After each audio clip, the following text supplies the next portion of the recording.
Happy New Year! Welcome to the 5 Letters Podcast, featuring myself, Yels, alongside Cam. And yo, it's me, Bez.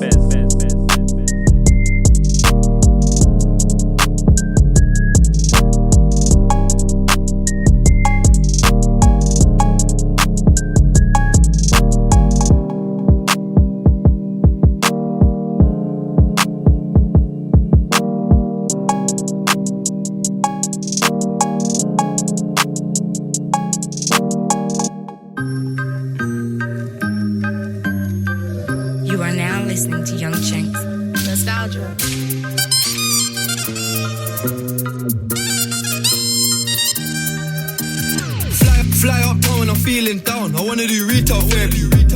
Be with a gang all week. I need some female energy. Suck my soul, I lost my breath. She got me breathing heavily. Toxic relationship, my queen, but me and Yes. Welcome to episode 33 of the 5 Letters Podcast. That track right there, that was Central C. Central C Retail Therapy. Definitely a vibe. Definitely good positive drill music, I guess you could say. I don't even know about positive, but it's less aggy, I guess you could say.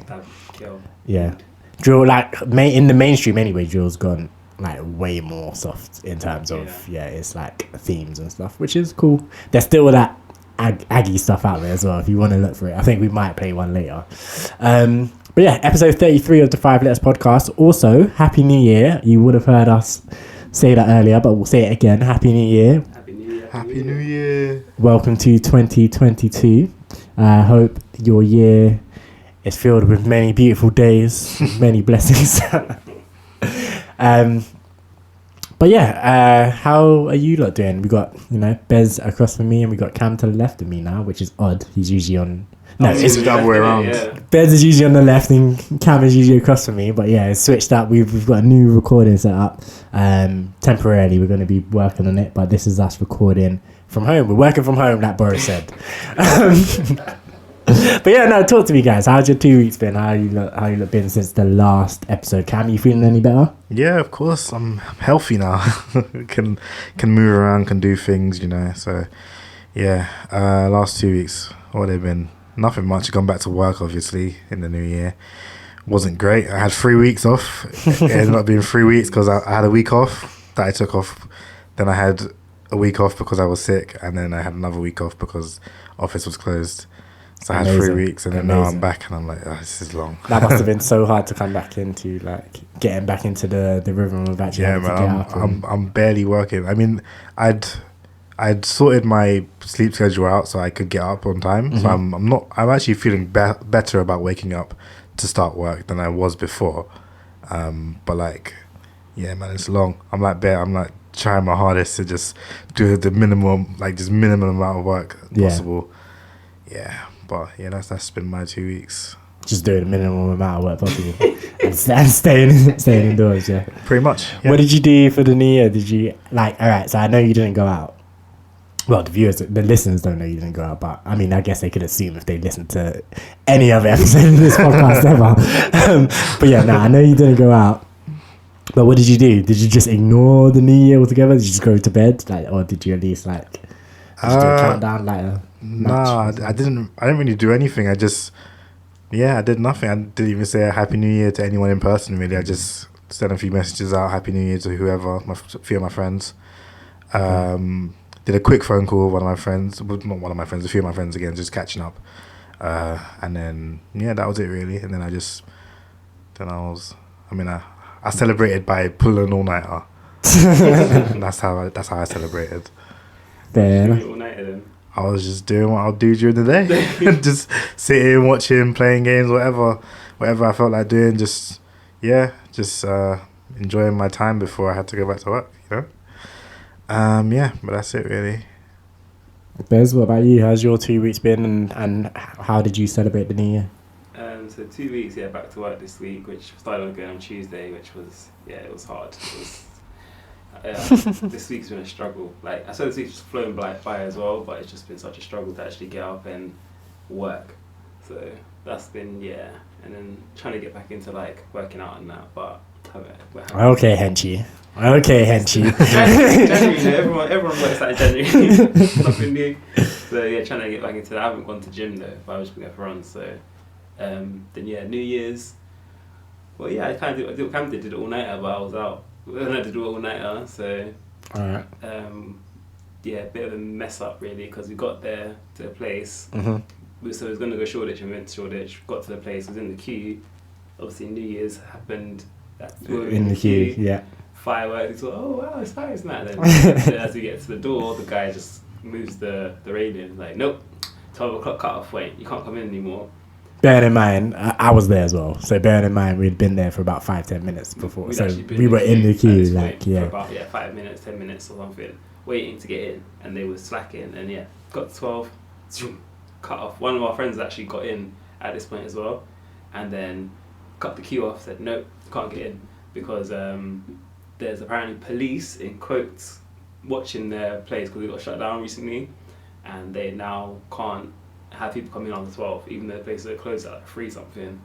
So the police are watching them. If they have people coming after 12, then they're going to close it down. So, and the guy got all offended when we tried to argue it. Which is ridiculous because, like, say if you close at 3, I feel like your last entry should be 1:30. Yeah. Yeah, that's a reasonable time for a last entry. But anyway, but yeah, no, continue. Sorry. Yeah, so couldn't get in there because of that, and then yeah, the guy got all offended. Oh, I'm lying. So he walked off and then got struck. He was man. I was like, dude, you're not we've bought tickets to come here. Yeah. Like, you're not the one that's actually losing out. So you getting all upset and offended because we're trying to figure out, like, say, like, is there no way we can come in? Like, trying to ask some questions. Like, why are you getting offended? Like, oh my god, I'm just not cussing you as a person. That sounds like bullshit to say it, yeah, we paid like £27 yeah for these tickets. Like, come on. And that should be something that's mentioned as well. Like when you're buying the tickets, you should be able to see that if you're there before 12, you're not getting in. Exactly. Yeah. But it is what it is. But yeah. So kind of just had to float about a bit and try and find if there was anywhere else that was open at the time. And we managed to find somewhere not too far from it in Shoreditch still, which was a decent little spot. Like it wasn't busy at first. It was weird because the lights were on. It's not a club, it's a bar, and the lights are on like full blast. So it was a bit strange, but then like kind of got a bit later. Music got a bit better. Lights went off, got busier. And yeah, it was a good time. Like got to hear like Mo Bamba and that, which is always nice to hear in the club. To go crazy. And yeah, so after that, yeah, just went home and. Ended up getting home at some stupid time, like 9 o'clock or something. Cause just was watching. I watched football. That's what I did. I remember because I went to bed, fell asleep about 11. Woke up in time for the Arsenal game, and then just watched that. So yeah, then just chilled with the family the next day. But yeah, that's pretty much been my 2 weeks of New Year's. So I guess not much more to say really. My 2 weeks was basically the same with you guys. Is in that. Yeah, I mean, my 2 weeks has been stressful though. It's been a stressful 2 weeks, isn't it, Cam? Yeah. Like, it's been a stressful 2 weeks because obviously, you had Christmas and all of that. And then, dealing with stuff with the flatbears, obviously, that's been stressful as well. And just family stuff and whatnot. But for the most part, I haven't really gone anywhere or done anything. I've been mostly chilling at home, not working, loving that. Then, like the both of you started working again on Tuesday after the bank holiday. You actually going in though, like, but I actually had to get up and go in, which was very difficult. Like that first day, like I went to bed Monday, like the bank holiday evening. I went to bed at about 10:30. Like I climbed into bed because I was like, I need to, and I still didn't fall asleep until like 1:30 because just that's how my pattern was at that point. So and then getting up on Tuesday morning to get up and go to work was just so hard. And it was cold as well. It wasn't too cold, but it was cold enough. And I was like, oh god. But my New Year's was similar to Bez's in that I was there for the beginning part. I was there for not getting in. But then I basically went home. I had to take a friend of ours home because she was dying, put it that way. So I escorted her home. My New Year's was very disappointing. Like I went out, like I was saying to my friend the other day, like because I was like, oh, what did you do for New Year's? I was like, I rode the tube into central London, then I got Uber home, and then that was it. That was my New Year's. I was just outside. I saw some fireworks. We were outside, saw some fireworks. Said Happy New Year to everyone. And then was that, let's go home. Peace. Let's go home, let's sleep. I was saying, I was in bed by like 1:30. So yeah, you man talk about all nights and that.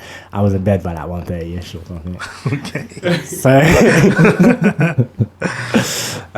but yeah, it is what it is. We go again next year.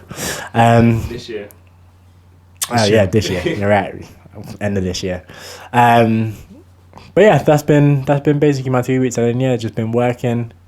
Trying to get back into the swing of just real life again, because that Christmas period, it doesn't feel like you have no like concept of time. Like it feels so weird because obviously I feel like I had an extended Christmas period because I stopped working so much earlier. And like I'm back in. I was just thinking about it when I was on Monday. I was like, I feel so weird. I don't know what's going on. Like my life, I feel so weird right now. Like going back to work feels like just strange. I feel like I haven't done this in such a long time, and it's just alien to me now. And then obviously now I'm back into it. I'm like, I wish I had some time off again. I was literally saying to my friend, I was like, it feels like it's the first day of school. Like when I was like going to bed on Monday, I was like, I'm gonna go to bed in a bit, and it literally feels like it's the first day of school. Like I'm like, I've got that annoyance of like, oh my god, we gotta go and do this again. Like my god. And the worst part is I'm in the office, right? But the office is basically empty because of this Omicron stuff. So it's only like a handful of people who even come in. So work is quite chill. Like it's like really, really laid back at the moment. Like there's obviously you're still professional because it's a professional environment, but because there's only like 15 people in, and the office is like it's big enough that 15 people in, like you could probably be sat by yourself doing whatever you want to do, and no one would ever know. You're just playing PS5 in the office. Yeah. You have one. We do have one. Yeah, it's not in the office section, but we do have one at work. Yeah, you're right. To be fair, that's an idea. I didn't even consider that. It's like the whole day without being seen, just casually. There. But it's like so laid back. Like my colleague, like I'll go over to her desk and she'll just be there reading her book, like just sat. she's like, no, the book is like just really so riveting. I'm like, no, I understand. You're like, go off, do your thing. Wow. Good for some, man. Honestly, I'd rather go in and have that sort of situation than do my job from home. I get it. I actually get it. Because the thing is, when you're at home, like, I don't know what it's like for you lot, but for me, people like check in on me a bit more. Like, so like, I remember when I was working from home, my manager would just call me like just throughout the day, just see how it's doing. But when I'm in the office, whether he's there or not, I'm just in the office. So like, it's just assumed you're in the office, you're in the work environment. That like, as long as obviously like it's not apparent that I'm not doing any work, then it's fine. I feel like when you're at home, people, it's just people just checking on you, and they're not even just checking, they just ping you for stuff, just at all hours of the day. Like, there's no concept of time, as I was saying before, but it's like, I'll wake up to a message. I'm logging off to a message. It's like, I have to now either ignore you or I have to reply, and it's like 7 o'clock in the morning. I'm like, I don't really want to reply to this right now. Or 7 o'clock in the evening. I'm like, why the hell are you messaging me? Why aren't you finished? 7 p.m. Like, what the hell? Yeah, that's the thing. I think the one thing about working from home is that people, they encourage flexible kind of working. So they're like, just like, if you need to stop working in the middle of the day to handle something, that's fine. Just make sure you come back like at the end of the day. So then you have people who are working on just weird schedules because they go into the gym in the middle of the day, like Mr. Henchy over here, to do a 2-hour workout, and then they're coming back and then doing 2 hours after time. Or you have people who like, I mean, kids are in school at the moment, but when kids weren't at school, they're like having to handle their kids, so the day is just elongated because they're stopping to have, like, parents who will go and collect their child at like 3 sort of thing. Yeah, exactly, and then come back and keep working and stuff. So that's how that gets like that. Or some people just want to like wake up early, finish early, like do all of that. So I get it. If I was working for home, I would be doing flexible. I'd be like PlayStation break. Yeah, I wish I could do that. 20 minutes. Mine is phone calls, so obviously we have a lock-off point, so there's no like carrying over time. You work until you're done. You work your shift and then you're done. Yeah, and then you just have to pray, hope and pray that you're not getting many phone calls. But I'm on 3 different things now, 3 different lines. Oh, shame. So I'm getting cool. I like have no downtime because like I'll see my colleagues who are on like 1 or 2, and they're unavailable, but no calls are coming through on one of the lines. But then the other line still got calls coming through. Off. So I'm still there working. I'm like, this is long, man. Crap line ringing all day. Mad. How come you're on so many lines? You doing good? No, I don't even know, because 2 of them I'm properly trained for. So obviously I started off doing 1, so I'm fully comfortable doing that one. The other one's just a switchboard, so I just direct people where to go. Okay, easy. But then the 3rd one, they've trained me for it, but after they trained me for it, I didn't start doing it. So I don't really know what I'm doing. So like I wasn't on it before the break, and then we got a new phone system, and I guess my manager just decided to put me on it. So now I'm just on it all the time. Like, he used to message me and say, I'm going to put you on because we don't have enough people, so you need to cover. I was like, cool. And then now I come back and I'm just on it. On it like, full time. Oh, this is long. Yeah. I hear you. That means you're good at it though, because that's why they put you on it. They're like, I mean, you can handle it. Yeah, he may think I can handle it, but I fully have no idea what I'm doing. Nah, we can trust Cam. Yeah, Cam knows he's doing. I get them calls and I'm just like, I'll start it off normal, like ask for their DLs and whatnot, and then once they ask me to do something for them, if I don't know how to do it, I'll just like, I'm going to put you on hold 1 second, and then I just don't go back. Don't beat yourself up, man. Don't beat yourself up. Oh my god, that's hilarious. Yeah, no. If you've never worked in a call center before, though, like you need to work in a call center. it's definitely a life experience. So I'll tell you that for free. Right then, let's talk about Molly Mae then.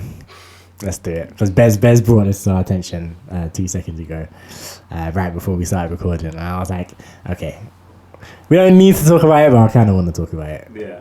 So, for those who don't know, and I hope you don't know, Molly Mae is like, how did she get famous? Was it Love Island that made it? So she had a following before Love Island. Yeah, of course, yeah. Like maybe 100,000 followers. So she's like a little influencer. Yeah, and then Love Island popped her. Yeah, to millions of followers, and where she is now, like brand Molly Mae sort of thing. Yeah, and she's been spouting philosophy, and telling people how they can be successful. Yeah. So what was she saying, Bez? Talk to us. So basically, she's obviously doing a podcast or something like that, and then she was basically saying that she got to where she is because she's worked really hard.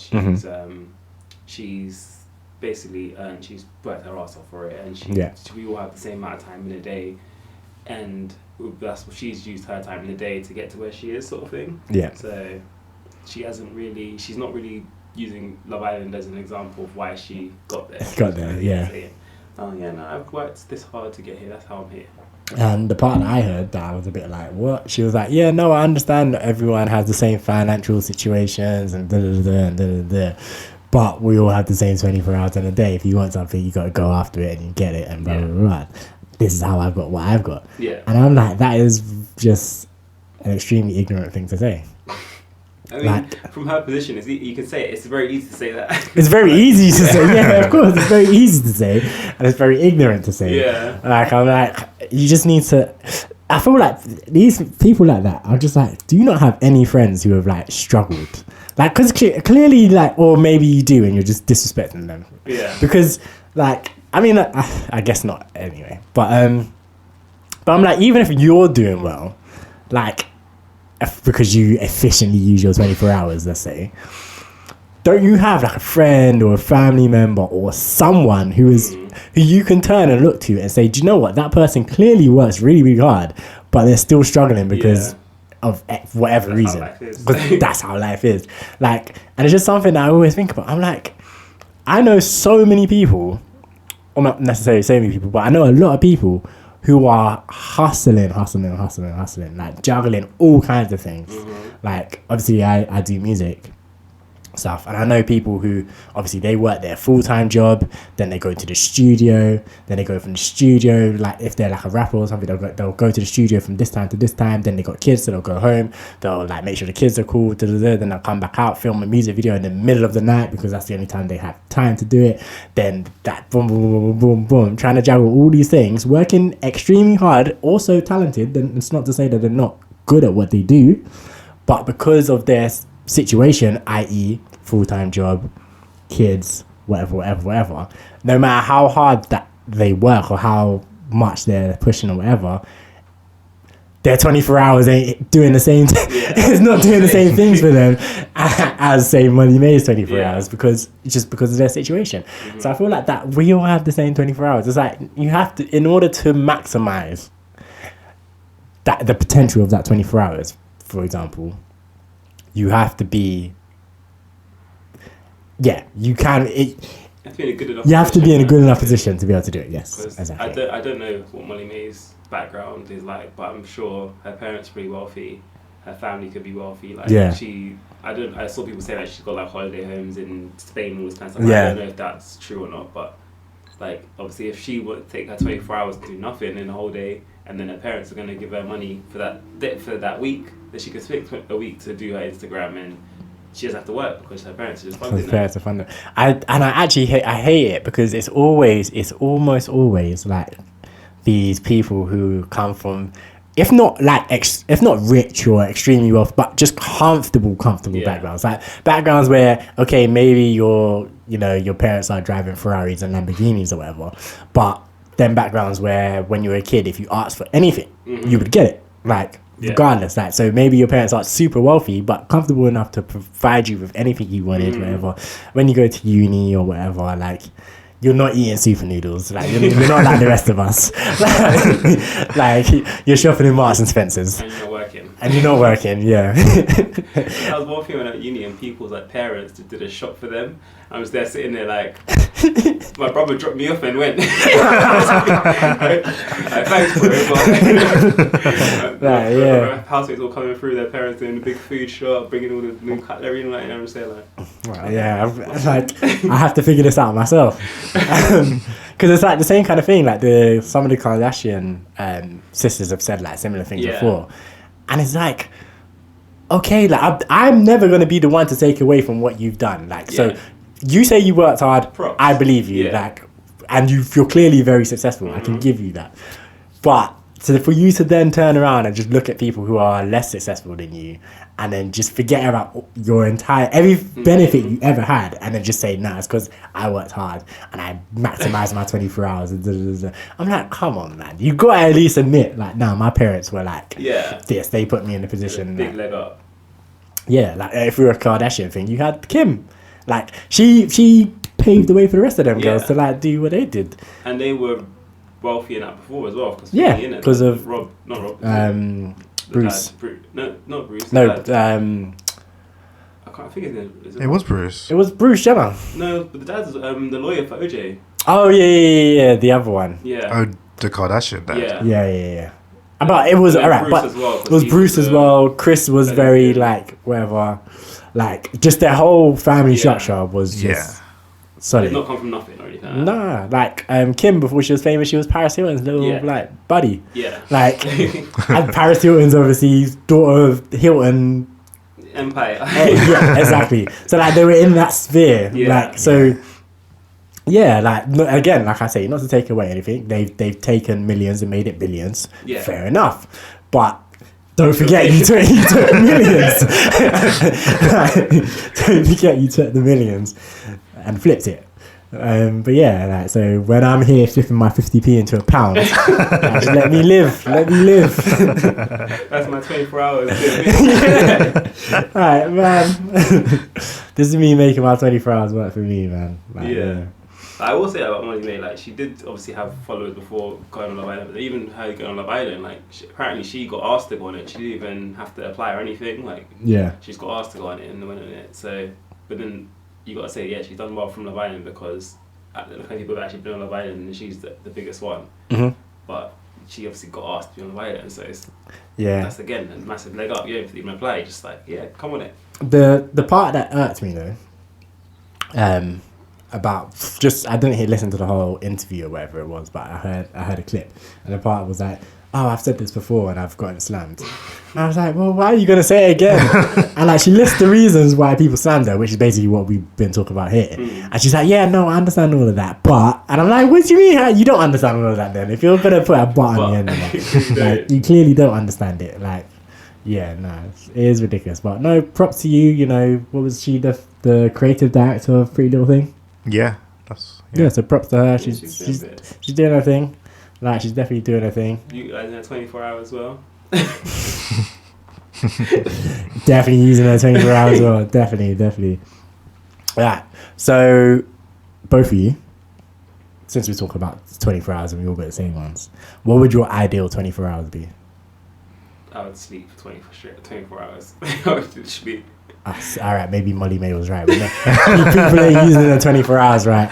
So do you know what? I tell you about everything I just said. I apologize. Man said he wants to sleep for 24 hours. If I had the funding to just sleep for a good few days and just do nothing, I would take that very well. Then I can come back and do whatever. But give me 3 days where I can just relax, not move from my bed.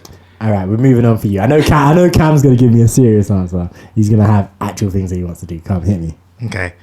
So assuming I don't have to sleep and I can fully use you see this 24 see hours. this guy. this is the guy. There you go. Yeah, so I would love to work on a game and just spend the time putting the work in to do that. So doing whatever needs to be done for that. So Yeah. the coding side of it, the art side of it, the music side of it, to go into the game, like all of that stuff. If I could spend 24 hours doing that, that'd be great. So similar to him, if I had 24 hours straight, providing that I don't have to sleep and I'll get someone will feed me. Yeah. I don't have to cook, but like there'll be food available. Then I would probably like spend 12 hours just making like, well, not even 12. I'd say like 15 hours just building rhythm, like tune, mix it, master it, boom, like bang, bang, bang, bang, bang, bang, bang. And then for the remaining time, I would obviously when you make a tune, in my realm of space anyway, in order to know if it works or if it slaps or not, you have to hear it like in the context of like a DJ mix or something. So then I spend the rest of the time doing a mix, playing some bangers, maybe in a club, maybe on radio, I don't know. But yeah, that's what I would do in my 24 hours. I just make as many tunes as possible. Just bam, bam, bam, bam, bam, bam, bam, flip, boom. And then I call up Bez once he wakes up, and I'll be like, "Yo, let's get this podcast thing going." But yeah, you got a better answer now, or are you sticking to it? I still think I would like to sleep. I don't sleep enough normally, so to get a free 24 hours of sleep, I would take it with both hands. But I'm trying to think, what would I do? Well, then after that 24 hours of sleep, though, you need to hit the ground running. That next 24 hours, when life is back to normal, you gotta be doing life on like, just I don't know, like on speed. Okay. Well, I'd be very rested. So, okay, what I would probably do then, go to the gym, get a workout in, pump hour in. or two, get that in, and then probably I've been working on the site, so I probably have to do some stuff for that. Like got a car review site I've been working on with my brother and some people. So I'd have to do some stuff for that, which at the moment it's like just the social media side and the actual testing of the site and adding content to the site and all that kind of thing. So I put some serious time on that, which I haven't been spending enough time doing. So I think that's really what I would spend some time doing most of the rest of the day. And then if I got some time left in that 24 hours, just jump on a PS5 or something. Get a little fun in there as well. Yeah, I mean, why not? You gotta mix. You gotta have a balance of work and play. Definitely gotta have a balance of work and play.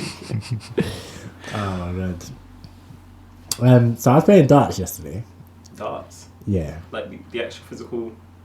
I don't know. Like the they have like the AR darts like boards, and they actually have the fake dart boards. They have like okay, no. sports. I was playing real darts. If I was doing one of those things, I would say I was doing virtual darts, or if I was playing a darts game or something. real life is still real life, people. Can I just say that first of all? Nah, I would have met her by now. Not yet. Real life still comes first. So yeah, I was physically playing darts yesterday. That game is hard. Like, this is all I wanted to say. Like, it's ridiculously hard. Like, I'm not great, but I'm aiming here and the dart's going like down here. Like, yeah, it's ridiculously difficult. Have either of you played darts? Didn't one of you two say you played darts like recently? So on the previous episode. That was you. Yeah. It wouldn't have been the previous one, probably the one before. But that was the virtual, like, kind of gamey darts. So it was still physical, but it was quite gamey as well. Yeah. So basically, I went back to that same place. Oh, okay.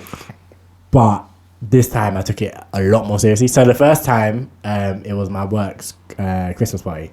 So I just threw some darts that time. Like, it was fun, but I was just chucking darts over. This time, I was serious. Like, all right, cool. Like, competition time. Like, I've got to win. I've got to, like, show up. And I was like, yo, this game is hard. Like, because, yeah, you have to get down from 301 to 0. Mm. So there's maths in it, because you got to, like, be like, okay, what's my best shot here? Like, what am I aiming for? And then you aim for something and you just miss. like, God damn it. Like, nah. I feel like darts is, like, definitely one of the hardest, like... Yeah, because when I think about it, like, I've done, like, mini golf. I've done, obviously, you do bowling, you do play snooker, you go to arcades, whatever. Like, I feel like most of these things... You played snooker or pool? Pool, probably. Yeah.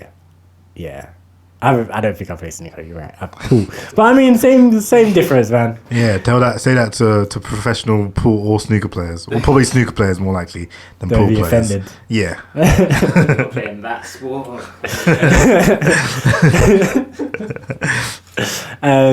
But yeah, no, like, all right. So pool, I'm not too good at, but like, you get a grip of it.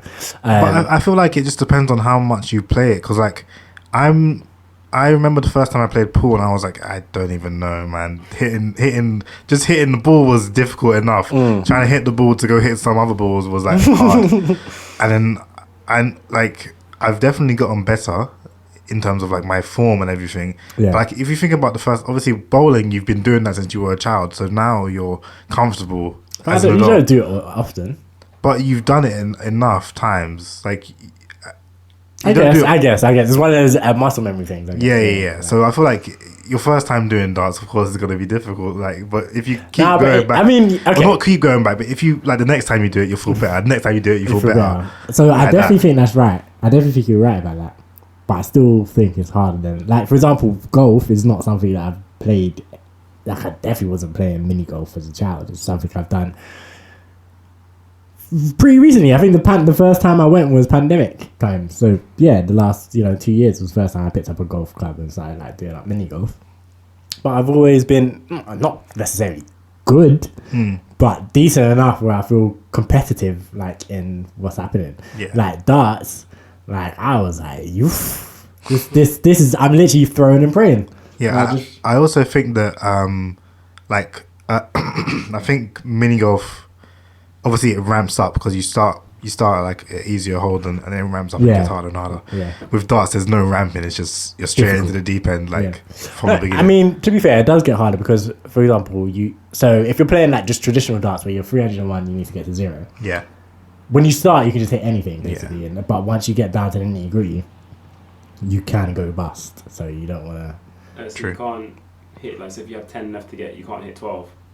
No, you'll be bust. Cancel out. So, in like professional darts, if you do that, you just lose. Okay. But I think in the one that I was playing, if you go bust, it just resets you back to the number you were at. Right.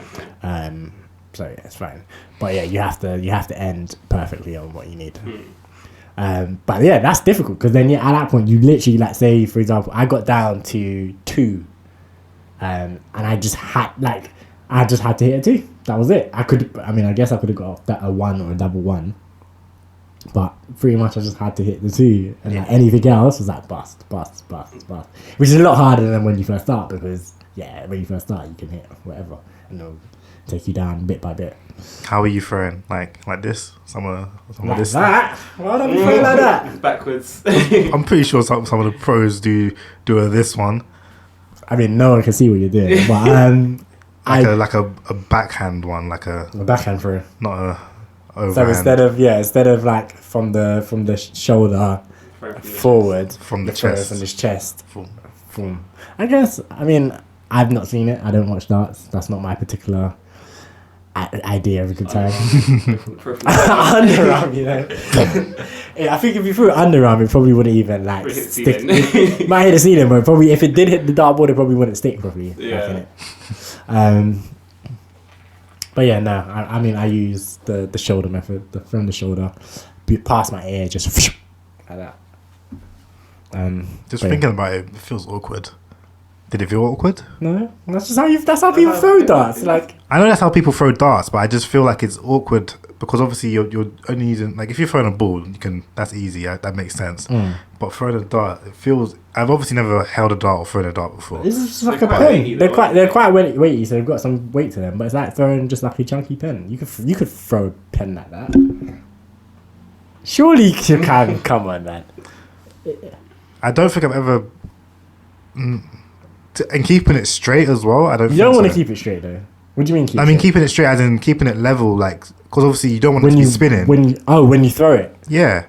Oh, come on. You could. That's no, why. But I'm saying, like, I don't think I've ever thrown a pen and kept it like go straight like that. Okay, but that's why it's weighty, because I think that keeps it like thing, and then it also helps it to stay in the dartboard, and also but you wanna arch it as well. Yeah, obviously.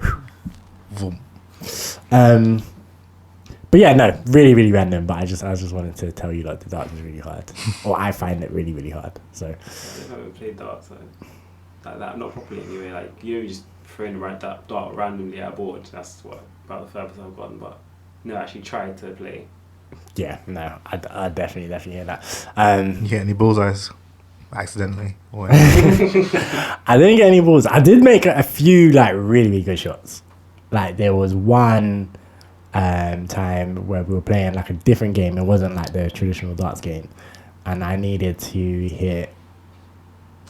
Like, I think I needed to hit. I had to aim at 4, and then if I got a triple or a double, it like was better for me, obviously, because it's triple or double. And I think that turn I got like 3 double 4s in a row. And that was like, oof, oof. That definitely was lucky, but it happened. Also, one other thing that may have played a role there, as I was drinking Long Island iced teas, so that may have had an effect. If you were sober, you probably got an expert. No, but they say these kind of games, you're better when you're drunk. That's what they always say. You probably think you're better. I thought I was terrible, but yeah, people always say, like, with these like pub games, it's like, yeah, no, that's why they're pub games, because you're better when you're drunk. Because you just lose the brain, the part of your brain that's holding you back. Yeah. Hitting those shots, you're just like, how the hell did I even do that? Yeah, because when you're not drunk, you're there trying to calculate the correct angle to throw it and everything. Once you're drunk, you're just like, I know where it needs to go. Let me just throw it. You don't even think about the calculations. Just love it. Yeah, I think the last time I was drunk and I played pool, and I was like, I ended up hitting like some shots. I was putting 2 balls at once, and I was like, yeah, I did it on purpose. Yeah, no, that is fully how it goes with these things. But yeah, so onto some deeper topics. You know, really. I tried to postpone it and keep it a bit lighthearted with the darts topic, and then now we have to get into it. So, 2 sets of verdicts, I guess you could say, have come out fairly recently. So there was the lady in Birmingham. I don't know if you guys remember, like maybe a year ago. Maybe was it this time last year? I think it was around New Year's last year, wasn't it? Yeah, so maybe around this time last year, there was a video flying around of this woman. This white woman racially abusing a black bouncer at like a club or something, or a bar, and she was obviously saying very, very despicable things, very, very nasty and vile things, and today it has come out that she has been sentenced to go to jail. I don't think I saw for how long, but it's good that she's going to jail. Like, that's a start. That's definitely a start. Yeah, I'm surprised actually she's actually been arrested, like, jailed for it. I didn't think they would take it that far, and it's been a while as well since it happened. Yeah, but the thing is, she got caught on camera and she was trending, Yeah. On like Twitter and stuff like that, like for time. Oh wait, it wasn't even. It was in December when she was jailed. So she has been jailed for 14 weeks. For spitting at and abusing Tristan Price outside the Figure of 8 Weatherspoons. It wasn't even like a classy style establishment. Spoons. For Weatherspoons. Spoons. So her name is Shana Walker, and she's in jail for 14 weeks, which is quite short, honestly, but fair enough. That's what, till March, about quarter of the year. Yeah. Yeah, it's not. She gave it at least 14 months. For spitting, like in COVID times as well, that's attempted murder. Like she should be getting out for way longer. At least has to be assault. Yeah. Like, at the very least, there has to be an attempted assault or Assault something. with a deadly weapon. Like, nah. But yeah, like, so she's gone to jail, and then following on from that as well, Ahmaud Arbery, the family who murdered him, rest in peace to Ahmaud. What was this story? Because I remember seeing like his picture and stuff on Twitter, but I didn't actually see what happened. So he was out jogging, and clearly in the wrong neighborhood. Not clearly in the wrong neighborhood. He has the right to jog wherever, but this family of white blokes felt like he was in the wrong neighborhood, and they were like, "Why is he running? Like he looks like he's a thief. He's casing places out, whatever." So they got in their truck and chased him down in their truck as he's just jogging, minding his business, and they chased him down in the truck, and obviously started like yelling at him, accusing him of all kinds of things, or whatever, and using, obviously, you know the language. Then obviously they hopped out of their van, and with their weapons, because they had like shotguns and stuff on them, because this is rural South, deep South America, so they had guns on them. Ahmaud managed to grab the gun from one of them, well, not from them, but grab onto it, and like struggle. Then the gun got turned on him. He got shot, and then I think one of the other people who was still in the truck shot at him from the truck as well. Obviously, he died from that, and there was this whole thing. I just remember the whole thing on Twitter and like on the internet in general was this whole split of obviously like people with sense being like, you don't chase after people just because they're jogging through your neighborhood, like, and then you especially don't shoot them if you're going to chase them. Exactly. And then you had the other people like, oh my god, he's suspicious, and he shouldn't have tried to grab for the gun or whatever. Like, and like, if that was me, I wouldn't have grabbed for the gun. I just would have explained what I was doing.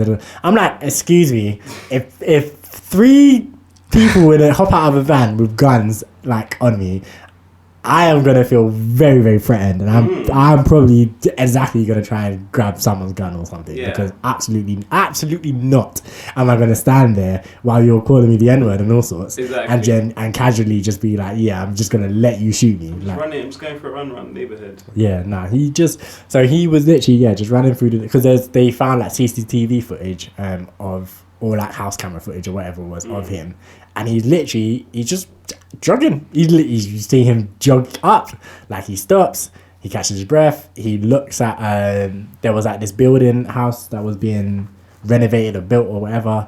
He takes a peek at it to just see what the works is going on, and he runs on. And then he keeps, and then again, it's just different footage of him, like from like different cameras and stuff of him just literally running. He looked at the one house that was being renovated, so obviously you're not going to steal something from an empty house that's being renovated. And other than that, he's just running through. And then the CCTV camera just catches the guys like noticing him and jumping in their truck, like, let's go get him. And then but they've got I think they've all got life, but I think there's a chance of parole after 30 years, something like that. And I'm like, nah, put them under the jail, let them rot there. Exactly. And there's video evidence of it all and everything. The whole thing, I saw the whole thing. It was disgusting. That's crazy. It's one of them things, though. It's just one of those things where you watch it and then you're like, I'm never going to forget this video. I'm never, like, same thing happened with George Floyd, where I definitely wish I didn't watch that one. Yeah. But it's like, Like, I definitely wish I didn't watch any of them, but sometimes you just do. Yeah. But yeah, it's one of those ones where you're like, yeah, I'm never gonna forget what I saw in that video. Yeah, that's disgusting. I don't know how like the jury and judges that could watch the video and be like, I mean, when did it happen? So that was before George Floyd. So that would have been 2-3 years. So I think it was early 2020.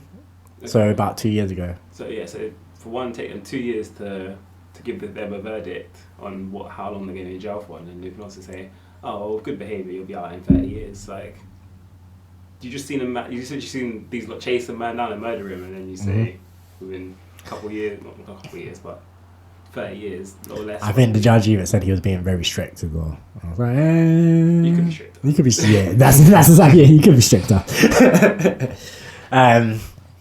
Because what hope do you have? Like, you're just jogging and a man in a truck chase you down and pull guns on you for no reason. For no reason. Like that's the part that like is just deeply upsetting.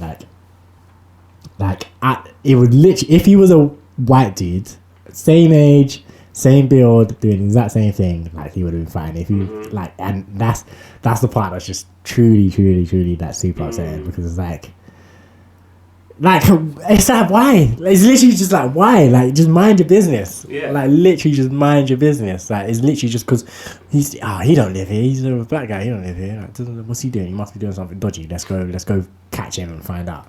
Like, even if he was going for a jog around the area, if he was doing something dodgy, he would be just out running. He'd probably be looking more shifty, like hiding and man just running along the street, like literally, like in sportswear as well. Like I don't think he had a bag on him, like nothing. Like, man was just out, just in casual sportswear, just jogging along, enjoying the day.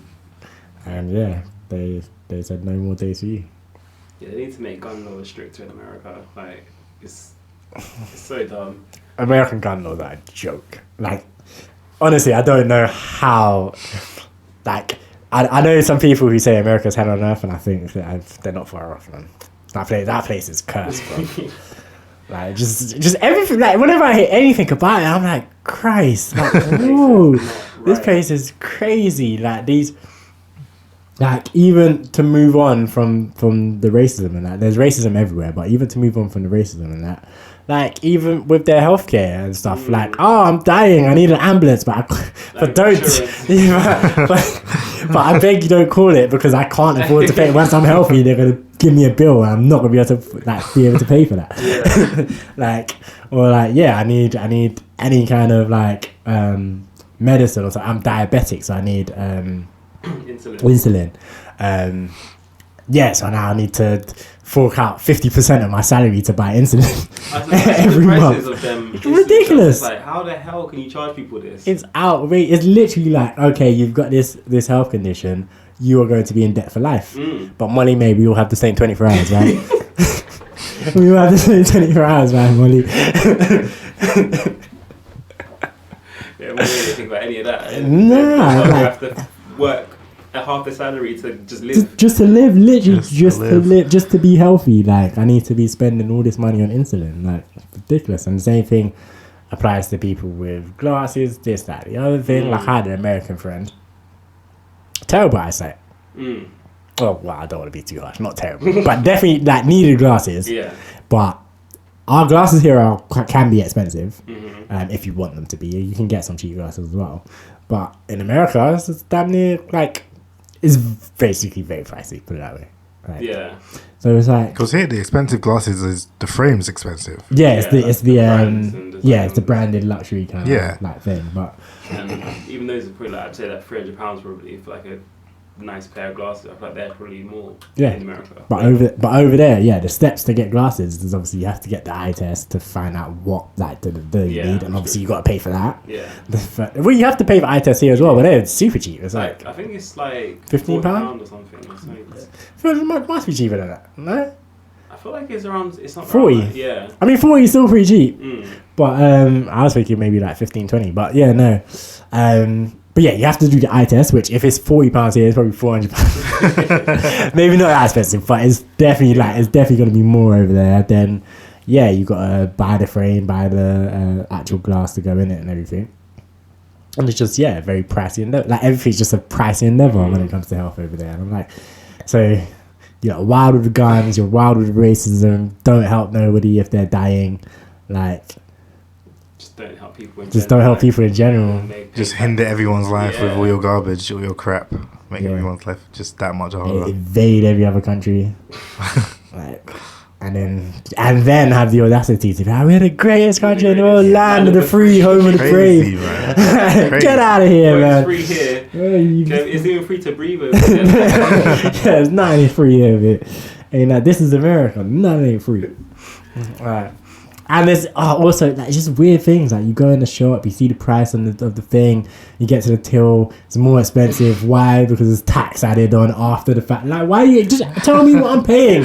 Just tell me what I'm paying from the start. Like, I don't want to have to calculate the tax.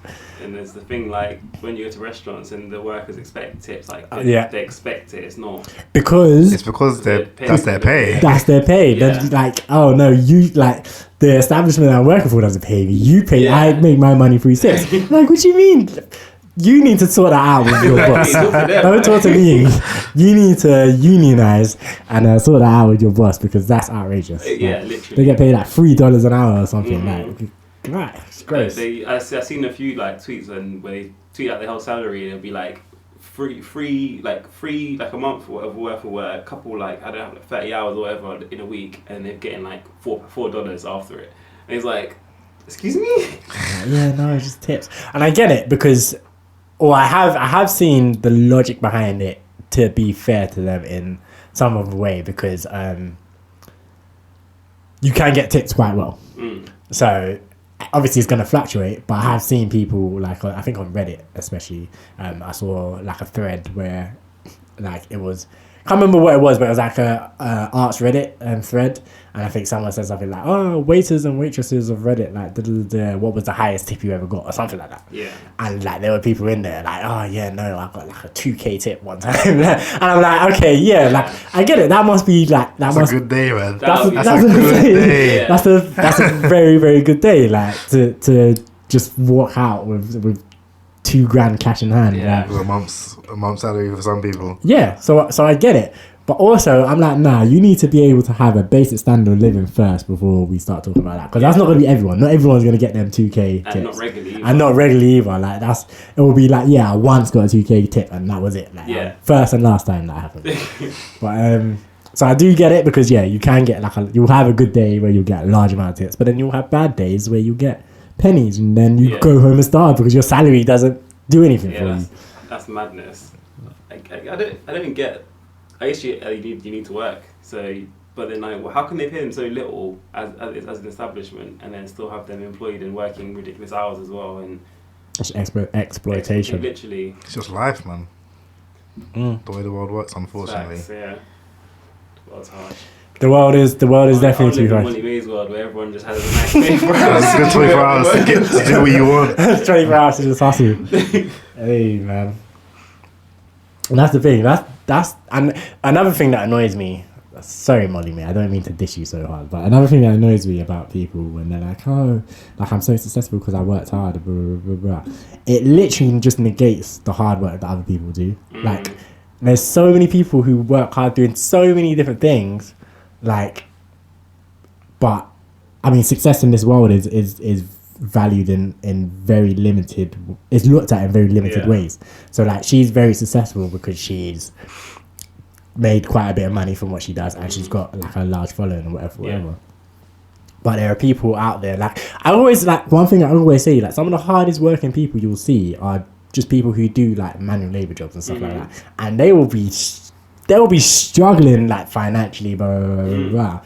And then you'll see them like actually working on what they're doing, and you're like, yo, I physically couldn't even do what you're doing right here. Like I just physically couldn't even do it. Like, and you're going ham, and but then you'll have, you know, people like, oh, Elon Musk, he works so hard. Yeah. I'm like, okay, he does, but what, the rest of us don't? Exactly. And I don't even work hard. I will say, for me, honestly, I don't work that hard. I could definitely work harder. Yeah. But there are people out here really hustling, really working like super, super back-breaking hard. Like, get home, sit down, like, body stiff up. Yeah. Like, And you got to get up and go to the next job in like a couple hour later or something. Yeah. All for pennies, and then people were like, "Oh, you're not working hard enough." Like if you were working harder, you wouldn't be struggling. Yeah. Like you'd be rich. And I'm like, "Nah, get out of town, man." It's disrespectful. It's definitely disrespectful.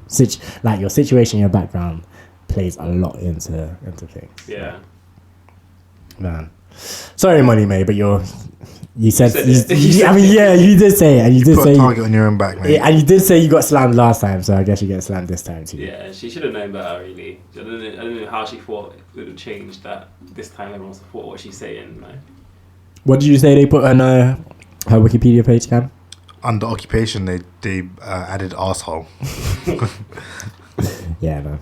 I mean, I'm glad people at least, like, I feel like people's attitudes are changing a little bit. Like, I feel like maybe 10 years ago, maybe because I was just younger and I was around younger people, I don't know, but I feel like 10 years ago, people would have been more inclined to kind of agree with her thinking of like, like, if you work hard, you can achieve anything, and like, we all do have the same 24 hours, like, you go out, you hustle, and like, you'll be fine. But I feel like nowadays, at least, people in the real world, people are just more aware of like, no, like, in an ideal world, maybe this would work, but that's not how this world works. Yeah. This is not real life for people.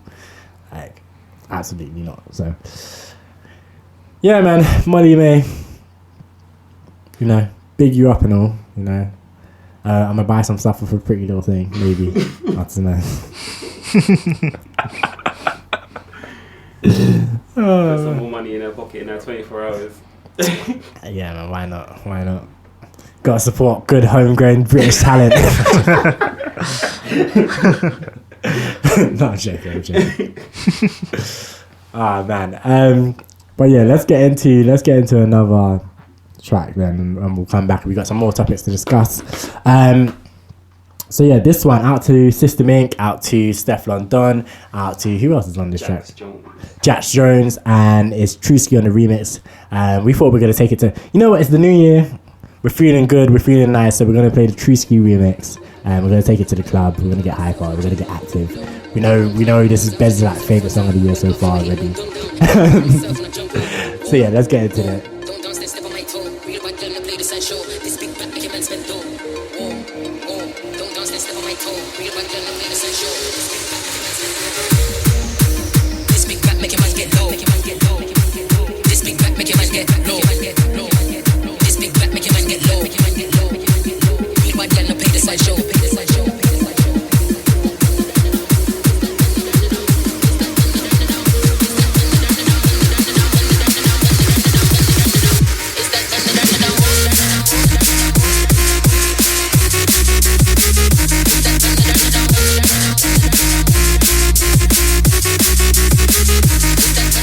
We're back, yes. Shout out to System.Inc, Jax Jones, Stefflon Don. The track was entitled The Don, and that was Tsuki on the remix. Yeah, like, party banger. 2022 started for bang. We're raving. Is that S-U-K-I or T-U-S-U-K-I? T-S-U-K-I. Oh, yeah, that's what I meant to say. Yeah. T-S-U-K-I. That's Japanese though, right? Yeah. That's how they would spell it.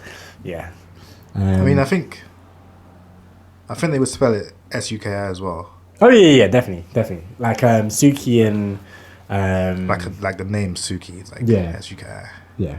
I'm trying to remember. There's a character named Tsuki in one of these animes. Yeah. I can't remember. Like one of the popular bait ones as well. I can't remember. It's gonna bug me. But yeah, how have you lot been? Question: do you lot know very many people who've had COVID recently? Yes. Yeah. What about you?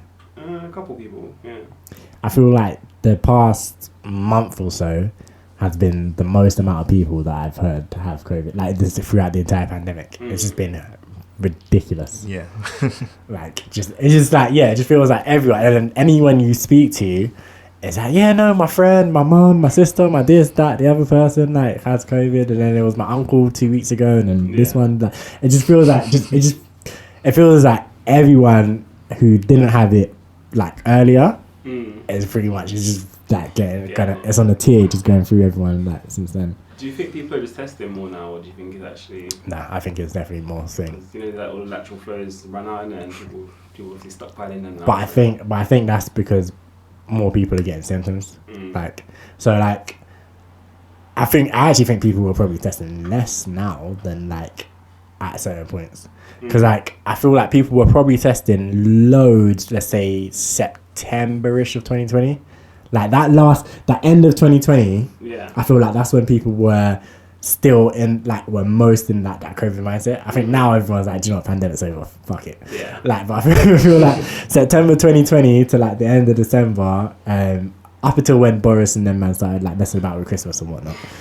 I feel like that period, I feel like the people who were truly on it were truly on it at that point. Like, they were like, we're gonna test before we go out. Like, if we're gonna go sit outside at this restaurant, we're gonna go test.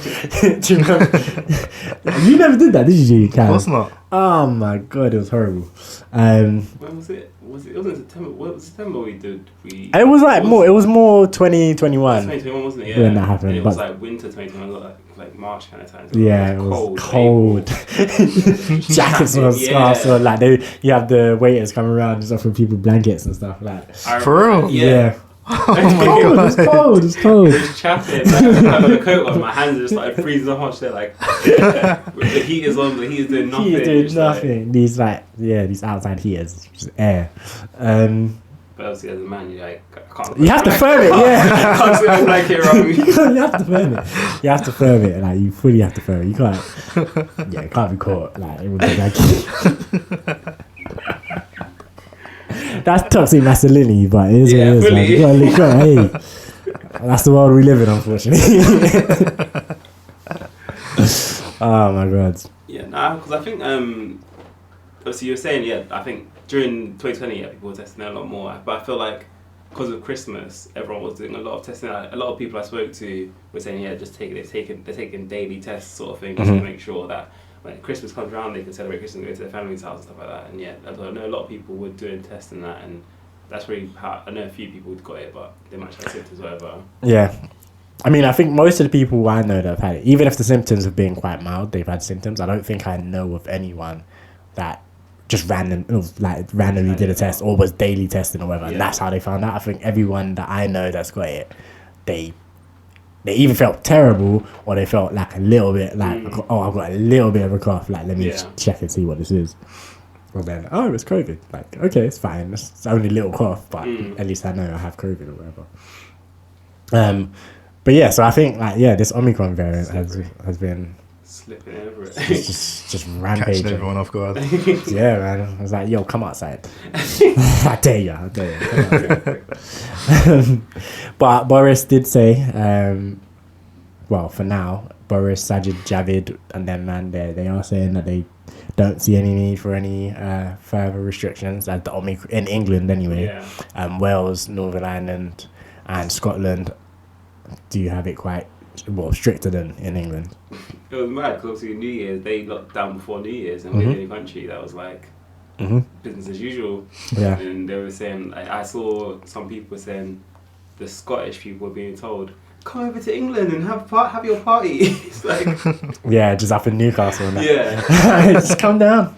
Come on, we're housing everywhere. So I was like, that was mad because they were all locked down, rule of six, all that kind of stuff. We're just living life. It's just like test and stay at home if you or don't go to work if you can work from home. Yeah, and that's it. Yeah, that's why I'm surprised that he hasn't. Like, I really thought he was gonna at least a week after New Year's be like, you lot took the piss. You lot have a Christmas and New Year's, but you lot took the piss. It's your own fault. Yeah, it's your own fault. Yeah, that's what I was expecting. Nah, you can't. His party wouldn't have it at this point. He's lost all credibility, hasn't he? He's lost. Yeah, he's like a lot of like Tory MPs are not for the restrictions, and like they're just they're like, we've had it out to here, and you can't do any more. If you do any more, it's gonna be peak for you. Yeah. Like, so I think he's just in a position where he can't. Like, the NHS would have to be on its knees before like he could do anything about it. Yeah. I don't think at this point he can really do too many preventative things.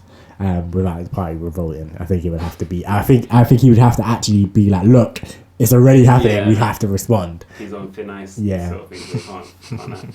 Yeah, they just wouldn't have it. Like, I think, like, even the restrictions we have now, if I'm not mistaken, I might be confused and mixing up two different things, but I think even the restrictions we have now, like 100 Conservative MPs voted against it.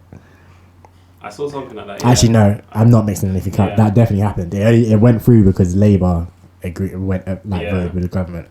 But yeah, 100, like, so that's 100 of like 300. That's like a third of them. What restrictions do we actually have? Just this work from home? So this work from home if you can, the COVID passport thing where you have to show proof of a negative test or COVID pass to go to large events. And there was one other thing, I can't remember what it was.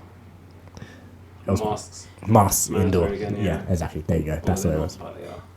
Yeah. Yeah. So yeah, those three things. But yeah, like 100 Tory MPs voted against that because they were like, enough is enough, and it's time for a change. That's not even that bad though. It's not that bad. Those things are very, very small. When it was announced, I was like, that none of this changes my life. I was like, none of this actually changes. I was like, I wear the mask anyway. Obviously, for some other people, it would be different. But like for me personally, I was always wearing a mask anyway because I don't mind. Yeah. I was already either way I'm going to work because of just my job. So it doesn't matter what Boris says, honestly, in that regard. And then to get into the club, COVID pass or a negative test, that's fine. I can take a negative test. I can show my COVID pass.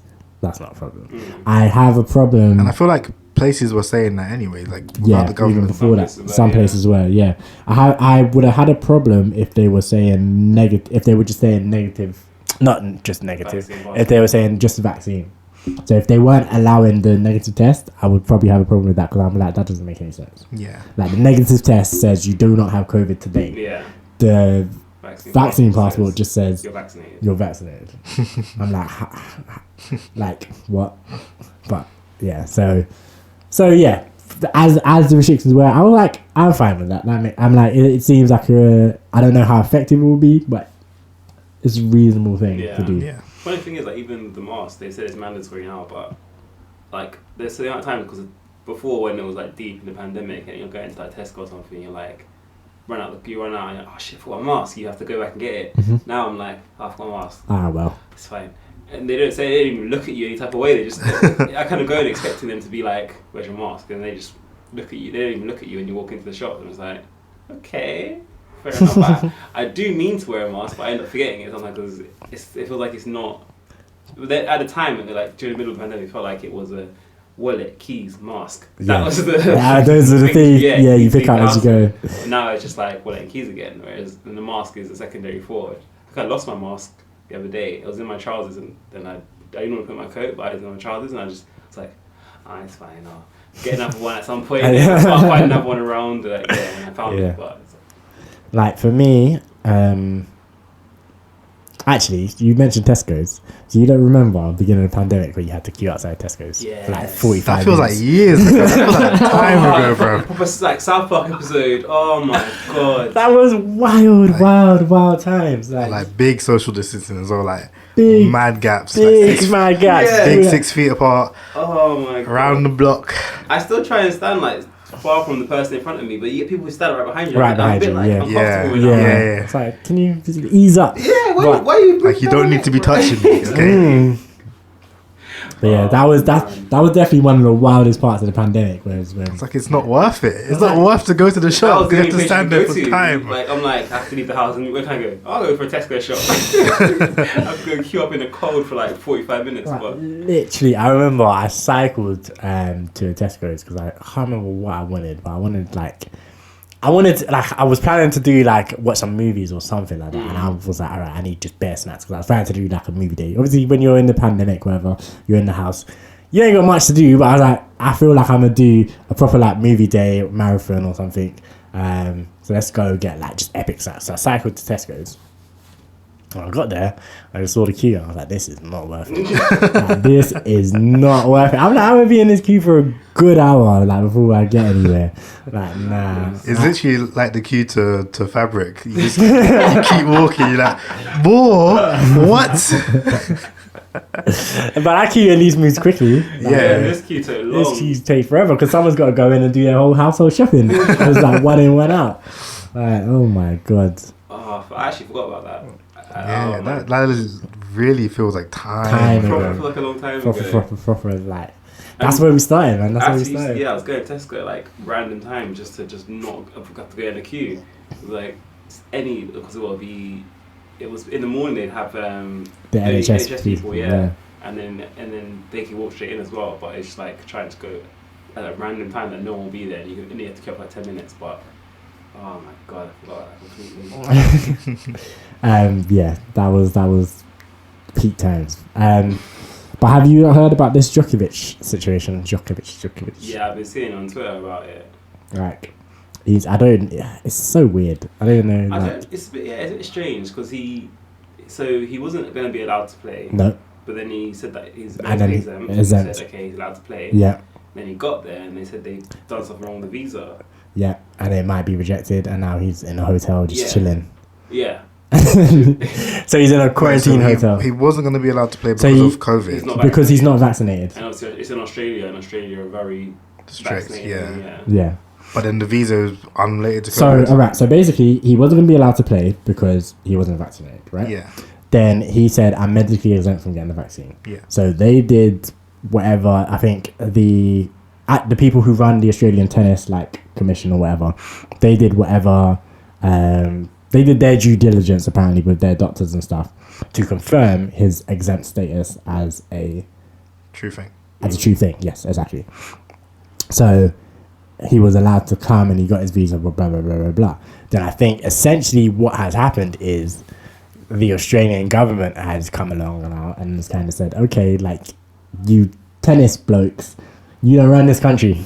Now we run this country. So I think they've kind of withdrawn his visa on the grounds of, you're not vaccinated, you're not meant to be here, blah, blah, blah. But then obviously the debate is, he's saying he's medically exempt. So I think that's where the confusion is. So right now he's just basically quarantined in a hotel near the airport or something. I just whether or not he's going to be allowed in. And I think this whole thing, he was on the flight from somewhere in the Middle East. Can't remember where exactly, but this whole thing, he was on the flight on the way, and his visa was being revoked as he was on the flight. I'm that's just such a weird thing to happen. I feel that's playing with people's lives though. Also, he's a rich, famous tennis player, but still, come on, man. If you're gonna revoke his visa, at least do it before you set off, so you can know, all right, let me not bother. And it's not even just go home. From Middle East to Australia, it's probably still it's still good, yeah, exactly. So yes, that's being sorted out, and obviously people are oh, he's getting favourable treatment because he's he's the world number one, isn't he? Or if he's not, he's up there. I think he might be. He might actually be. But if he's not, I don't think he would be handing him. So yeah, that's probably a good point. So he probably is, and if he's not, he definitely has been. Yeah. And if he's not, he's definitely still up there. He's one of the top three probably. If not So the people are he's just getting favourable status because he's the golden boy of the sport or whatever. And I think Jamie Murray, Andy's little brother, was I feel like if this was me, I'd be sad right now. You wouldn't have got a visa in the first place. Yeah, that's what he's saying. If this is me and I said, I'm medically exempt, I don't think I think they would have been fair enough, we'll be medically exempt at home. That's understandable because Djokovic brings in views and whatnot. So that's money in their pocket. So I think that's probably why they allowed him at first. But they were saying that they were saying it was anonymous as well. So his application to be exempt was anonymous. Oh really? So they it was him, so I think they said that they get applications from, because obviously these things, it's not only the tennis players that play, it's also they've got staff, they've got coaches, they've got all these other things. So they said that they had around, I think it was 60 different applications from just staff, coaches, blah, blah, blah, blah, saying that they're medically exempt, and they were all anonymous. Right. Some of them passed, some of them didn't. Djokovic was one that passed. Okay. So the Australian Tennis Commission, I don't know what they're called, but I'm calling them the Australian Tennis Commission. They're saying, it was anonymous. He submitted his application anonymously. We looked at it anonymously and said it's okay. Mm-hmm. So That's what they're saying, but everyone else is like, it smells a bit fishy to me. Everyone else is like, you say that, but am I just going to take your word for it, kind of thing? I mean, because the way Australia have been going about it, all, like, they've been very, very, very, like, strict. And I think Melbourne is the city that's had the most amount of days in lockdown of any city in the world. Yeah, it's wild. To think about, like it's mad that they're still in lockdown. Essentially, like it was crazy. But I saw that some other people who have gone to the Australian Open also have medically exempt statuses. But then I guess that could be like I said when he did the whole anonymous thing that 30 people whatever got. Yeah. And then after he decided to post on Instagram like, we've won. And they decided to revoke it like that. You're taking the piss. I honestly think that's probably why they revoked his visa. I honestly think it was the Australian government. I think they were just like, nah. I think they just disagree with him, innit? Yeah. They disagree with his stance on COVID. He has his stance about the vaccine. He has his stance about COVID, whatever. And I think just the Australian government clearly just fundamentally disagree with him. So I feel like if he held it down and just was like, all right, guys, I'm going to go, I'm going to play, I'm going to try my best, I'm going to try to win. But if he just did like a post like that. Or didn't even say anything, just kind of. Or didn't even say anything, just until he's there, whatever, like it'll be fine. But it was definitely the way he was celebrating. Like, I've got my medical exemption, they can't hold us down. Be the government. All of this stuff, And they were like, oh, right? Okay, what? You think you've won? Yeah. Oh, just level 1, bro. You ain't done yet. You ain't done yet. So that was that. But I think it's an interesting thing to watch. I hope he does play because he's there now. Like that's the thing about me. I'm like, do you know what? He's there now. He's in the country. It's done. Like kicking him out now. What good is that? Yeah. He's in the country. He's clearly not got COVID. That's the part as well. Like he's there. He's quarantining. Like if you want to test him. Like whatever. Like. I think they don't want to set a precedent though, where they're like, and there's any exceptions. They just want everyone to be vaccinated, and that's it. Full stop. Like, if they let him play, then people are gonna come at it. But he's like the part that's for me is that he's not an Australian citizen. No. So yes, he's in the country, and yes, you have your rules of your country, and when you're in a country, you follow the laws of that land. Blah blah blah. When I was coming in for like 2 weeks, you're gonna play some tennis, you're gonna leave. Like he's got to change his whole life. Like, like he's got to make a life decision, like for what he feels is a serious life decision that he doesn't want to make, or not that he doesn't. He's made his life decision and he doesn't want to change the decision. For a 2 week. For a 2 week tournament, but obviously it will be interesting to see what happens. I think as of right now, we're still like very much in flux of whether he's going to play, whether they're going to send him home, like what's going to happen. But it's interesting. After up with Kyrie Irving, I wonder if that would they were like make backtrack as well, and but he's playing. Yeah, he's playing now, isn't he? But he's only not allowed to play. He can't play home games. Yeah. Makes no sense. So he can't play home games. No, because where's he in New York? So he's in New York. Yeah, he plays for Brooklyn Nets. So for those who don't know, Kyrie Irving, point guard for the Brooklyn Nets. Essentially, he's unvaccinated as well. He's made his decision that he doesn't want to get the vaccine. And in New York, there is a vaccine mandate for entering large venues or whatever, regardless of whether you're staff, a fan attending, or playing. If you're going to be in this building with tens of thousands of people, you have to be vaccinated. And Kyrie Irving said, well, I guess I'm going to play then. So then the Brooklyn Nets were like, okay, we appreciate that. We'll take you off. We'll just take you off the team. And then they started not doing great. Well, they were doing okay, but just not as good as they probably should be doing. Yeah. And so then they're like, Kyrie, do you want to play some away games? Do you want to come play? Like you still can't play at home. But do you want to come play some away games where we travel to other states that don't have these vaccine mandates? And he said, yeah, sure, why not? So he's playing away games now. That's nice. But yeah, like so, and I do think like these vaccine mandates and stuff, like, or maybe I'm just hopeful, but I do think they will go away after the time. Like, I feel like the negative test thing should really take a step above it, because it makes it if you do a negative test, as you said before, you haven't got COVID at that time, and that should suffice really as a Yeah. as an entry requirement, because as long as I haven't got COVID at the time, then technically none of us have COVID in this building now, so it should be fine. Yeah, like obviously there's room for error, but the point is, so when you submit your thing and you say, I've got a negative test, it says, you likely don't have COVID or whatever. So if everyone in this building does it, then the likelihood is COVID's not in this building. It's just the likelihood. Yeah, there's a chance. Yeah, someone might have picked it up after they did the test, whatever, about all of this. But like just on the percentages, on the numbers, the likelihood is that. And I think that's the level of like risk or whatever that should be acceptable to take, is that the likelihood is we're COVID free right now. There is some risk and there is some swing, but it should be okay. Yeah. But the risk is a lot higher if I could or couldn't have COVID right now, but I'm vaccinated. Yeah. But the likelihood then, because if let's say 100 people in the room are vaccinated and 80 of them have COVID, what's the chance of then COVID spreading out to the rest of the people? Whereas if it's likely no one has it, then surely.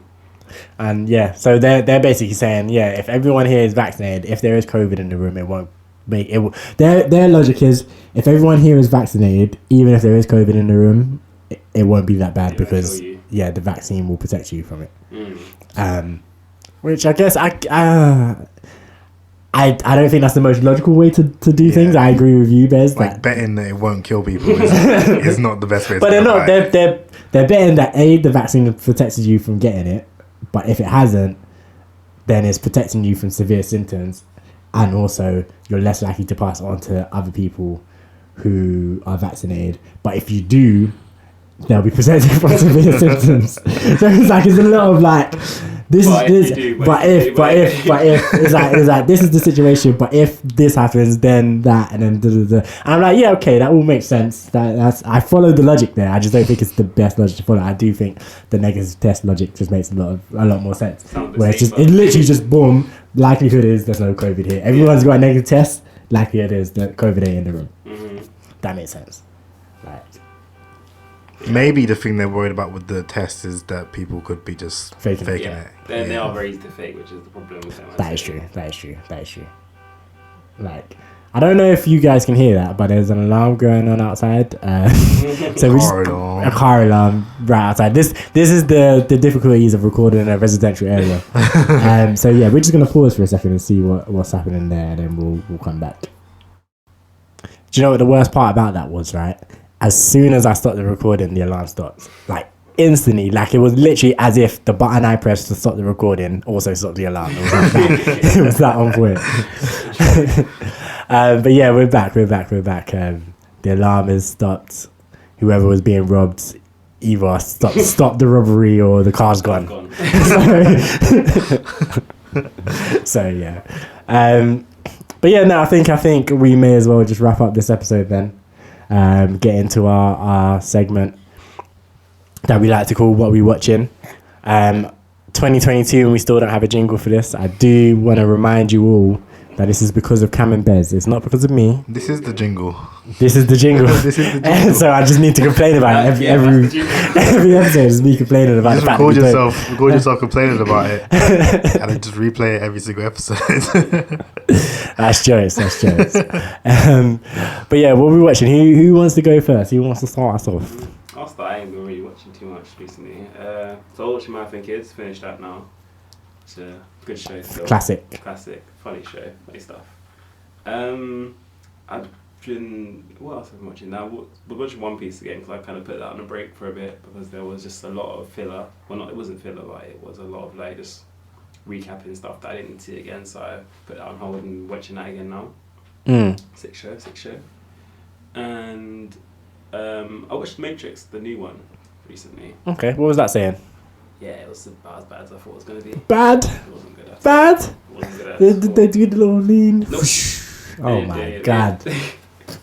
It was, See, like a movie like that, I was just expecting it to be like super fan servicey and like just do throwback to everything. Was it like that or no? They did at the start because like, so the plot of it is I don't really understand the plot too much, but it was like the Matrix 3 series that happened before was basically a video game or something. Okay. and he's the creator of the game. Neo was the creator of the game. Okay. So they had the start of it. They were recapping basically the original movie, like, you know, when Trinity's in the thing with like her hands up behind her head, that she doesn't land with the kick. Yeah. She didn't do the kick, but she had that scene where she fights all these people. So they had that happen again, but with a different actress. Okay. So they kind of had bits of it, but it still was like a bit. Yeah. So yeah. I still think that's a movie I still need to see though. Like, Yeah. I haven't heard necessarily good. Like, it was one of them ones where I was like, do we need a fourth Matrix? Probably not. I like a lot, and I think that was the opinion of most people. Was like, do we actually need this? Probably not. But I was like, we'll watch it anyway. Yeah. And I haven't seen any positive things. I haven't really seen any bad things. I've always heard, like, everything I've seen about it or heard about it is it was meh. And I think you're basically saying the same thing. Yeah, it wasn't great at all. So yeah, that wasn't good. And I watched Shang-Chi, which wasn't great either.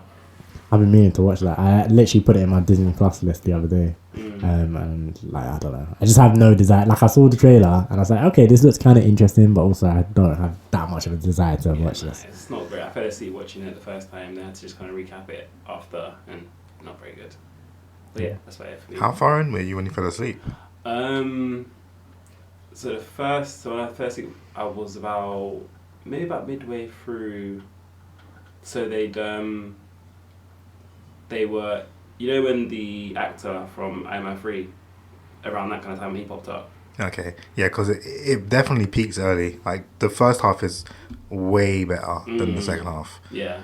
So, because, yeah, when I first watched it, I was the same. I was like, this wasn't a great movie. But then I watched it again, because I was like, let me just see. And I was watching the first half, and I was like, yeah, this is sick, actually.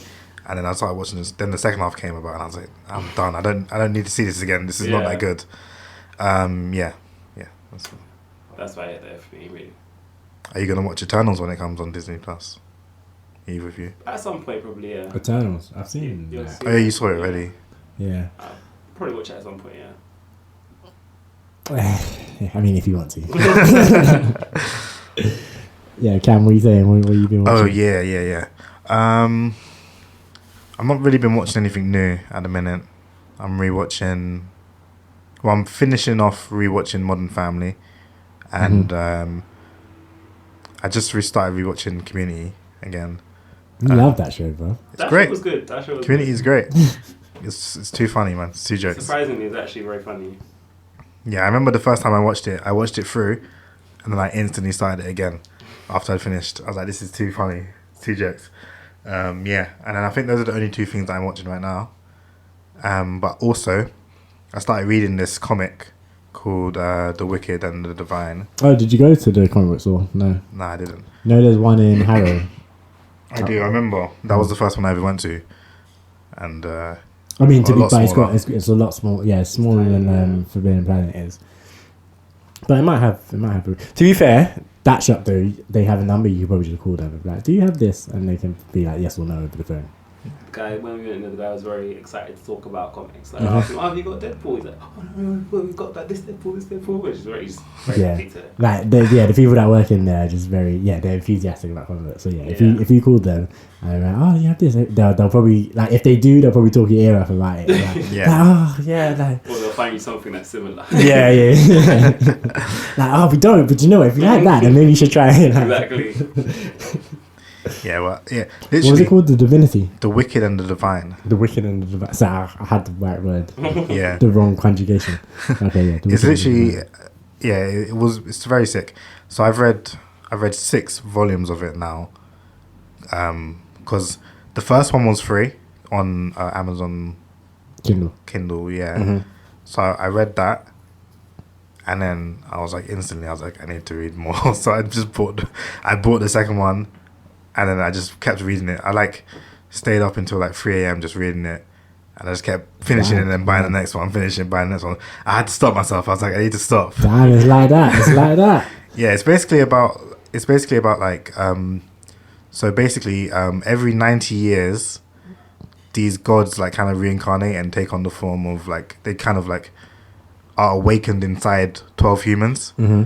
And it's basically about the generation now, the 12 now, or then, because it was 5 years, set 5 years ago, because it was written 5 years ago. Okay. And yeah, it's just wild because it's like obviously it's more mature than like what. That's what I was gonna ask. Marvel What stuff, publishing companies do you know? I don't know what company publishes it. It's definitely easily Googleable.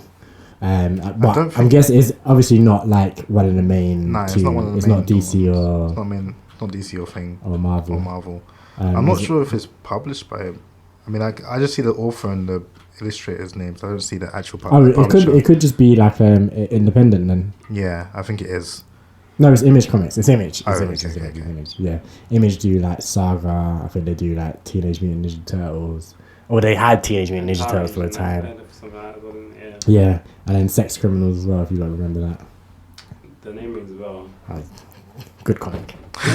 Great stuff. So yeah, Image Comics are like, I think they're like either third or fourth after behind. Obviously DC and Marvel are huge, like they're top two and it's not even close. Yeah. But then yeah, behind them you have like Image Comics, you have Valiant, like, and they're like, I think between the two of them they're like 3 and 4. I don't know which way around it is, but yeah. Yeah. So yeah, yeah, it's just mature, and I like it. It's very good. Is it still free on Kindle, do you know? The first one, yeah, I might give it because I only read it like the beginning of literally like a few days ago. Okay. Might give it a go. That's high praise like that you've given it there, so I might have a look because I have like I've been meaning or I've been wanting to get back into like reading some comics like purely because of this move. Where obviously You saw me and your Bez, stuff. I just saw all of my I was like, damn man, this was good times. This was definitely good times, and like I know why I stopped going to the comic book store because it was just like time, innit? Yeah. It was just like a lot. It took a lot of time. Like you pretty much had to, you pretty much had to block a day to be like, right, cool, I'm gonna go to the comic book store, and it was a fun day to be fair. Like don't get me wrong, it was enjoyable, but I was like, yeah, I have other things that I need to be doing, but definitely wanted to dip my toes back into that world, man, and see what's going on. Yeah, man. So It's I worth might to I'll give read. it a try. It's worth to read. Cool. But anything else, or was that it? Yeah, that's it. Just been watching those two things and reading that. Dope.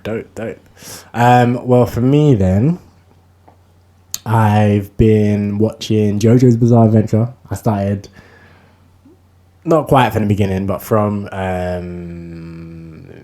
Jonathan. No, Joseph. Yeah, Jonathan's the first one. I started from Joseph because not that I didn't like Jonathan's bit. I did, and it is the foundation for everything. But like it didn't feel me too. It wasn't that exciting. I like Joseph. I think Joseph is just funny. Like, so I'm like, all right, cool. I can start from there. I could go through all of that, and I just kept falling asleep like through the episodes. But I was like, it's fine. I've like seen all of this, so it's definitely like I'm rewatching it. But now I've got onto Jotaro, which again I've seen most of that, but I think I finished his one. So like I'm rewatching. I'm like, damn, why did I stop this? This was so sick. It's such a sick show. Like it's so ridiculous, but it's so sick at the same time. So like, over the top. yeah, and I was watching. I was like, nah, this gives me so much jokes because a lot of the action scenes aren't that action packed. It's just the narration, or the characters are narrating it, like screaming, "Oh my god, he's just done this! Oh no, how are we gonna stop him? No!" Like it's funny. So, was it Joseph when he's old? In Joseph season that he's just so funny. Yeah. And you didn't like HXH? That's the part where the narrator's doing narrations. No, because they were narrating nonsense. They were narrating this octopus running around trying to get through a door bag or whatever it was. They're trying to get through. That's nonsense. Whereas this thing, they're narrating an intense battle to the death. Like it's a lot. So I get it. But yes, I've been rewatching JoJo. I've been playing a lot of Far Cry 6. Borrowed it off of Bez. I'm definitely liking it, man. I played a FPS. I mean, definitely plays an FPS, I guess. But it doesn't really feel like an FPS. Or Deathloop. Yeah. Like, game mechanics is definitely FPS, but in terms of like what you're doing and your objectives and stuff, it's first-person shooter. Did you finish Deathloop? No. Okay. But I'm gonna go. Fingers crossed. I'll go back to it after I finish Far Cry. Fingers crossed. But yeah, so I'm playing a lot of Far Cry, and also my favorite show right now is Your Home Made Perfect. I don't know why, but I love it on Netflix. I recommend it to anyone. Like, it's the most ridiculous show. but I do think everyone should watch it. So basically, Cam, because I've already spoken to Bez about this, but basically, imagine you and your partner, or you and your family, you have a house, you want to renovate it, but you and your partner can't decide how to renovate it, right? You have like opposing ideas of on how to renovate your house. So you go into the show, Your Home Made Perfect, and they hook you up with 2 architects. You tell the architects what each of you are looking for, and they try to find the solution between what you both kind of want for your house, blah, blah, blah, blah. And then they basically design it in virtual reality so that you get to see what the house will look like in VR before saying, like, doing the go-ahead, like, yeah, I'm going to choose this plan or that plan. So it's like a competition between the 2 architects where you get to see their designs in virtual reality first. And it's like, oh my God, this is so amazing, it's beautiful, oh, we're going to have so much space. Like, and then they choose the design and they go off and they build it and they come back and you see the design in real life. But it's like, I like it because it's so ridiculous, like some of the stuff the architects do.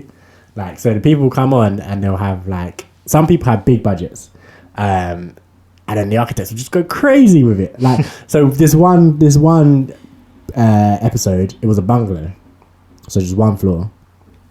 So the architect got rid of all the bedrooms and just created sleeping pods instead.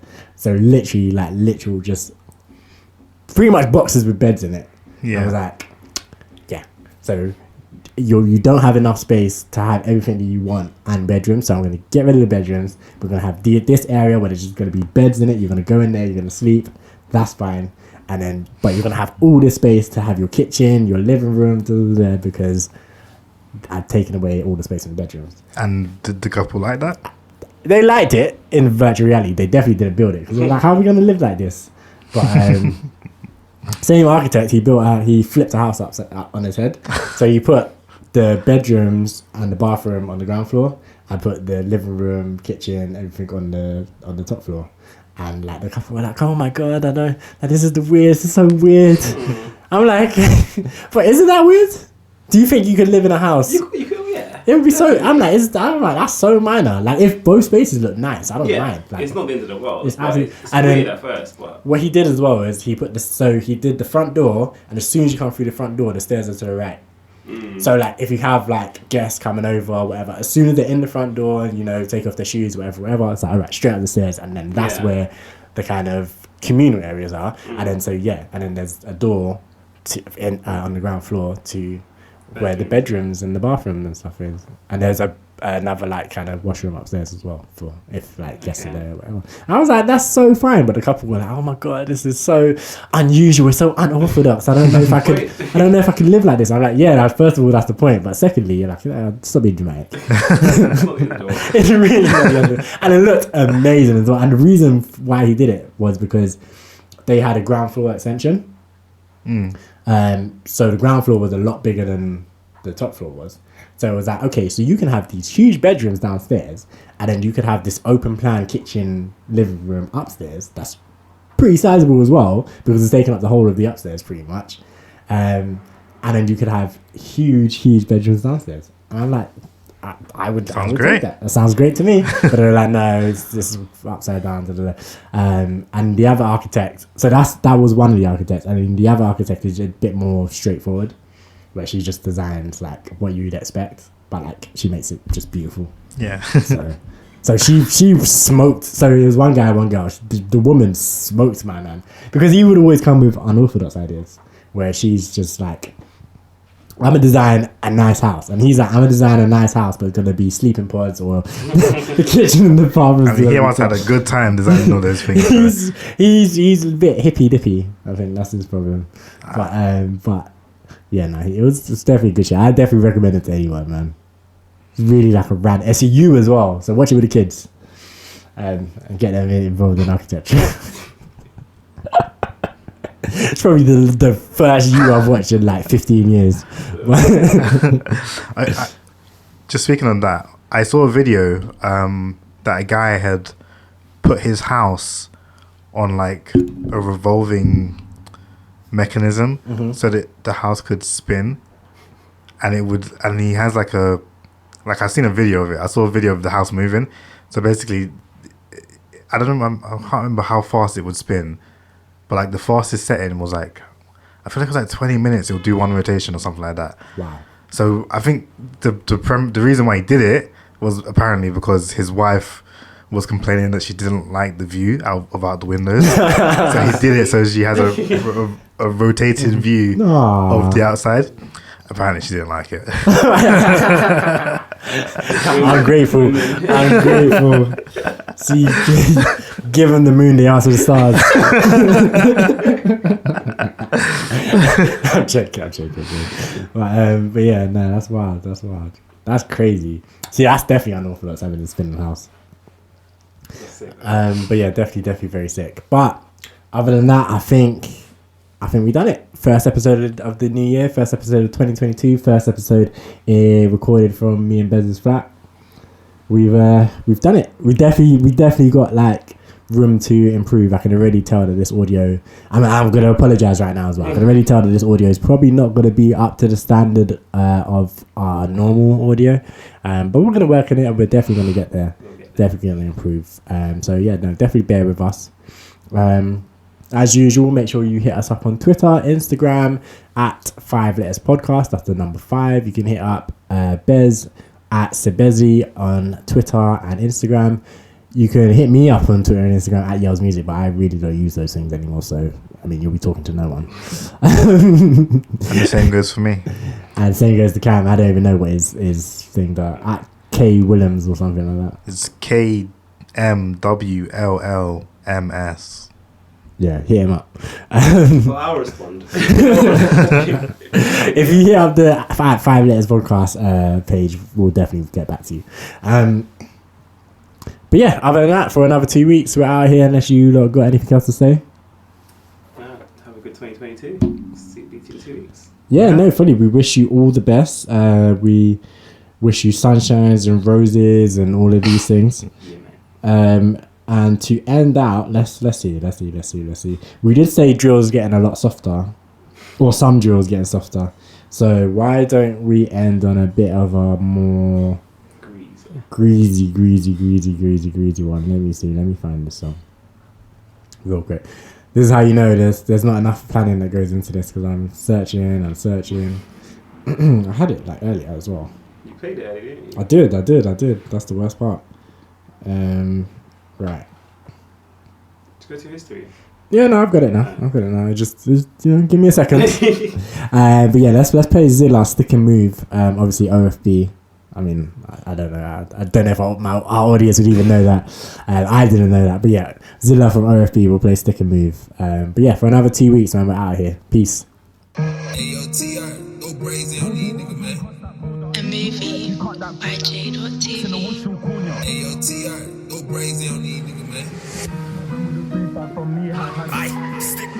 Stick and move, smoke man with a free fan from knee high, had serious tackles. And bros had enough for the bash man. God damn, I'm swinging my pengers. Camera one share lengers, sucks this wood pretty good share headers. And ski in the cut with a glizzy, don't be silly, I stay with them quangers. Ski, why you swinging your shank so forceful, awful? Should've seen the way that he chopped him. I get back ganging, slide where you're hanging, stolen hatchback, 6 man swatched it.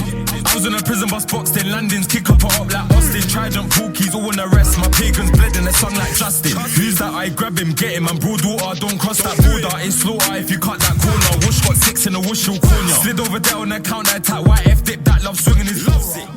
Why should have been dead? You'll tell you them shells bad hot like a sword.